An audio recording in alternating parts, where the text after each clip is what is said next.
ఈ రోజు నేను అందరి సమక్షంలో చెప్తున్నాను, అయ్యా రేవంత్ రెడ్డి, నువ్వు గాని రేవూరు ప్రకాష్ రెడ్డి గాని వాళ్ళ తాత గాని వాళ్ళ అయ్య గాని ఎవరైనా గాని నేనే ఇక్కడ ఎమ్మెల్యేని,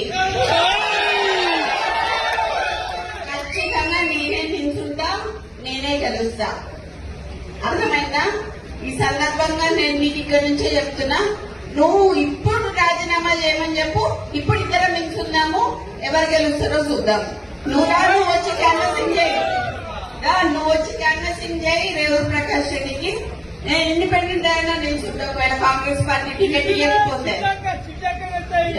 ఎట్లయినా కూడా నేను గెలుస్తా అని చెప్తున్నా. ఈసారి పర్గాల ఎమ్మెల్యేగా నేను పోటీ చేస్తానని ఈ సందర్భంగా ఈ స్టేజ్ మీద నుంచి నేను మీకు అందరికీ చెప్తున్నా. ఇది గతంలో చెప్పిన, కానీ ఇవాళ నేను ఎందుకు చెప్తున్నా అంటే 2 ఏళ్లుగా గెలిపేయమని చెప్పి అసందర్భంగా మాట్లాడిండు కాబట్టి, అనవసరంగా నన్ను రెచ్చగొట్టిండు కాబట్టి నేను ఇవాళ రావాల్సి వచ్చింది, ఇంకా మాట్లాడాల్సి వచ్చింది. నీ ఇంకా బయటికి తీయాల్సిన చాలా ఉంటాయి.